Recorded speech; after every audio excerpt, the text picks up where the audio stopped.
Bonjour à tous et bienvenue dans cette nouvelle vidéo de ma chaîne YouTube. Alors dans cette vidéo, j'ai décidé de vous parler de 3 fausses croyances qui circulent actuellement et de tout temps j'ai envie de dire par rapport à l'amour de soi. Donc déjà, qui suis-je? Moi c'est Sylvie, je suis coach en amour de soi, créatrice de liens et libératrice de flammes intérieures. Grâce à mes études en psychologie, en PNL, en coaching, je vous propose vraiment un accompagnement global pour venir retrouver l'amour de vous-même en fait, l'amour que vous vous portez. Alors, dans cette vidéo, vraiment, je vais me centrer sur ces 3 fausses croyances qui, selon moi, peuvent être un blocage finalement pour vous empêcher d'atteindre votre objectif. Et pour commencer, celui qui va être le plus porteur de débat, ça va être l'idée de devoir s'aimer pour pouvoir aimer l'autre. C'est-à-dire qu'il y a certaines personnes qui estiment que ce n'est pas nécessaire. On n'a pas besoin de s'aimer pour pouvoir aimer l'autre, on n'a pas besoin de s'aimer pour pouvoir être aimé. Et c'est vrai, c'est-à-dire que tout comme on n'a pas nécessairement besoin d'être en bonne santé pour être en vie, on n'a pas nécessairement besoin de s'aimer pour pouvoir aimer et être aimé.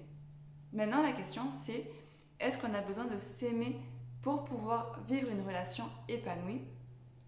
Là, en tout cas, personnellement, je pencherai davantage sur le oui. C'est-à-dire que lorsqu'on ne s'aime pas, on ne s'accepte pas, on ne se tolère pas tel que l'on est. Partant de ce constat-là, on va porter un masque, on va essayer de se camoufler, de se dissimuler. Forcément, au quotidien, ça signifie qu'on joue un rôle auprès de notre partenaire, homme ou femme, peu importe. Ça veut dire qu'on ne se permet pas d'être vraiment nous-mêmes. Et ça peut tenir si c'est une relation courte, notamment, ça tient très très bien, il n'y a pas de souci. Quand ça dure sur plusieurs années, il va y avoir une forme de souffrance qui va se créer, une forme de souffrance, une forme de ben, limite de burn-out finalement, parce que on est toujours dans cette charge-là, on est toujours dans ce poids de ne pas s'autoriser à avoir de l'espace pour nous, de ne pas s'accepter tel que l'on est. Et au final, ça nous fait peur parce qu'on se dit que si nous, on ne s'aime pas, l'autre n'aura pas de raison de nous aimer, vous voyez un petit peu le lien. Et à partir de là, si on se montre réellement avec nos besoins, avec nos envies, si on se montre avec notre vrai visage à l'autre, on a peur que l'autre nous rejette. Donc non, bien sûr, il y a plein de personnes qui arrivent à être en couple et qui ne s'aiment pas ou qui ont des manques à ce niveau-là. Est-ce qu'elles se sentent complètement épanouies? Pour autant, malheureusement, ce n'est pas souvent le cas parce que ben, souvent, arrivé à 40 ans ou à certaines phases de reconstruction identitaire, on va être confronté à des personnes qui vont faire des petites crises, comme une crise de la quarantaine, une crise de la trentaine ou autre, où d'un seul coup, on remet tout en question parce qu'on se rend compte que quand on ne supporte plus de porter ces masques-là. Okay, on se dit, je remplis toutes les cases, mais je ne me sens pas heureuse, il y a quelque chose qui ne me va pas. Et malheureusement, là, on va tomber sur un effet contraire, c'est-à-dire que la personne va considérer que c'est potentiellement son partenaire qui ne va pas. Alors que le problème ne vient pas nécessairement de son partenaire, ça peut être le cas de son ou sa partenaire d'ailleurs. Ça peut être le cas, hein, et je ne remets pas tout en question. Mais parfois, il est aussi possible que ce soit juste le fait que la personne ne supporte plus de ne pas avoir de place pour elle. Elle ne supporte plus de ne pas s'accepter, de ne pas s'aimer, tout simplement. Sauf que, vu que cet amour ne lui est procuré que par l'autre, forcément, elle va se dire que si elle, ça va pas, ça vient de l'autre. D'accord? Donc vraiment, oui, effectivement, on peut avoir une relation de couple, on peut avoir une relation qui va durer toute une vie. Après, est-ce que c'est quelque chose qui va être vraiment sain pour la personne? Je pense qu'il y a des zones d'amélioration, en tout cas, clairement. Okay, et de la même façon, pour aimer l'autre, il faut également être prêt à lui donner tout ce qu'on a à lui donner. Vous voyez ce que je veux dire? Et si vous ne vous autorisez pas à être vous-même, si vous vous mentez finalement à vous-même parce que vous ne vous aimez pas et que du coup, vous n'arrivez pas à vous l'avouer, c'est juste ça que vous offrez à l'autre. Vous ne pouvez pas être dans une vraie relation si vous n'y êtes pas impliqué. Ou en tout cas pas totalement. Okay, bien sûr, il faut tout enrober dans ce que je dis, c'est-à-dire qu'on va mettre un certain dosage, on est toutes plus ou moins impliquées, on va toutes plus ou moins s'aimer. Mais c'est vraiment un questionnement qu'il va falloir se poser. Ne pas tout remettre dans les bras de l'autre. Et d'ailleurs, on va également voir apparaître quelque chose de très délicat également, c'est que lorsqu'on ne s'aime pas, on va chercher cet amour à l'extérieur.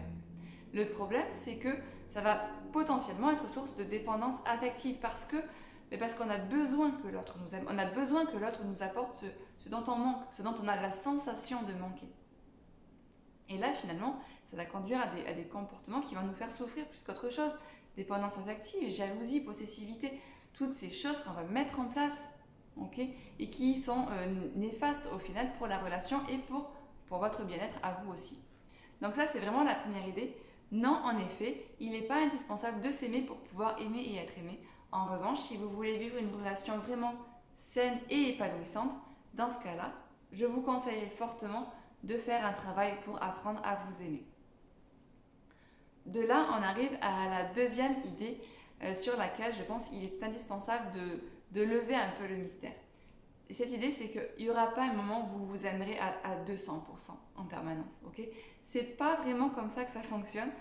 C'est simplement développer la foi que vous avez en vous-même, apprendre à prendre conscience de vos capacités et finalement être en paix. Okay, vous accordez votre place, accepter chaque part de votre être. Maintenant, ça va être fait d'aller-retour. Ça va être en mode, par moment, vous allez vous aimer, par moment, ça va bien se passer. Puis il y a des jours où vous allez vous sentir moins bien.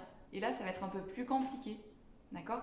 Mais du fait que vous aurez travaillé sur tous ces points-là, du fait que vous aurez travaillé sur l'amour de vous-même sur du plus long terme, vous arriverez plus facilement à rebondir. Alors qu'une personne qui ne s'aime vraiment pas, lorsqu'elle est dans ces moments de down un petit peu, ça va être super difficile de remonter parce que du coup, elle va se focaliser sur tout ce qui ne va pas. Elle ne va pas croire qu'elle a la capacité de rebondir. En apprenant à vous aimer, vous avez tout simplement développé votre résilience. Et ça, c'est quelque chose qui est super fondamental par rapport à votre bien-être général, d'accord ? Donc, c'est vraiment cette idée-là. Non, il n'y aura pas de moment où vous allez être tout le temps happy, être tout le temps en mode je m'aime, je me kiffe, c'est super la vie.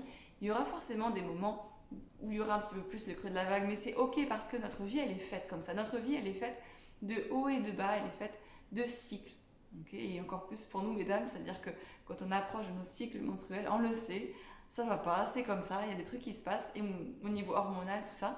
Et ça fait partie de nous, ça fait partie de nous. Donc la question, c'est pas tant de craindre ces moments-là ou de se dire bordel, je pensais m'aimer, mais en fait je ne m'aime pas parce qu'aujourd'hui je me sens pas bien. C'est pas du tout ça. C'est accepter qu'en fait, il y aura ces phases-là. Et s'aimer soi-même ne signifie pas qu'on est toujours au top du top. Voilà pour ça, pour cette deuxième idée. La troisième idée, c'est l'idée qu'on peut s'aimer tout en rejetant son corps. C'est-à-dire qu'on va se dire, ouais, je suis une belle personne parce que j'ai un bel esprit. Par contre, concrètement, quand je me regarde dans le miroir, ça va pas, et mon corps, je le néglige, j'en prends pas soin. Et ça, pour moi, c'est une dimension qui va être importante à incorporer parce que, encore une fois, pas besoin de se sentir belle, c'est pas ça qu'on va rechercher. On va rechercher l'idée de prendre soin de son corps, l'idée de faire fonctionner votre véhicule, votre vaisseau, le plus longtemps possible. On est un être complet, on est un être global, ok ? On a besoin d'intégrer chaque part de notre être. Et en fait, si on néglige notre corps, c'est difficile de vraiment s'aimer soi-même. D'accord ? Donc ça, c'était vraiment la troisième idée, la troisième fausse croyance. Ne pensez pas que vous aimer, c'est uniquement aimer vos forces, c'est uniquement aimer vos aspects plus spirituels, d'accord ? C'est également aimer votre corps. Et avec votre corps, vous allez avoir également des émotions, vous allez avoir tout un tas d'autres choses, un niveau d'énergie, il va y avoir pas mal d'autres choses qui vont se jouer. Et tout ça, ça fait partie de vous. Apprendre à vous aimer, c'est apprendre à vous aimer également par rapport à vos émotions, qu'elles soient positives ou négatives. C'est apprendre tout simplement à accepter tout ce qui se passe et à faire en sorte de tenir le plus longtemps possible dans des bonnes conditions. Voilà vraiment les trois idées principales que je voulais vous partager. L'idée que plus vous apprendrez à vous aimer et mieux vous pourrez vous sentir dans vos relations. Même si effectivement c'est peut-être pas indispensable, vous pouvez également continuer comme ça pour le reste de votre vie, mais c'est quand même vachement plus harmonieux pour vous en tout cas au quotidien.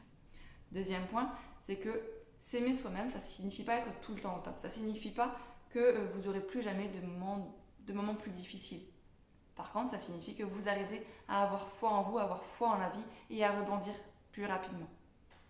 Troisième point, c'est vraiment l'idée que vous aimez, c'est pas seulement aimer votre esprit, c'est vraiment vous aimer d'un point de vue complet, global, avec chaque pan de votre être. Voilà pour les trois grandes idées que je voulais vous partager aujourd'hui. N'hésitez pas à vous abonner à ma chaîne, n'hésitez pas également à aller faire un tour sur mes pages Instagram et Facebook et éventuellement sur mon blog. Je viens juste de lancer mon programme, donc on est une petite dizaine, on a un bon groupe. On va avancer tout ensemble pour développer justement cet amour de soi. On va se mettre au défi, on va faire des exercices régulièrement. Il y a des séances de coaching, c'est vraiment un accompagnement qui est fait d'un point de vue holistique, un accompagnement très global. Donc si ça vous intéresse, il y a un nouveau lancement à chaque début de mois et je vous y accueillerai, ou en tout cas je vous renseignerai avec un très très grand plaisir. Je vous souhaite une bonne journée, je vous dis à très vite.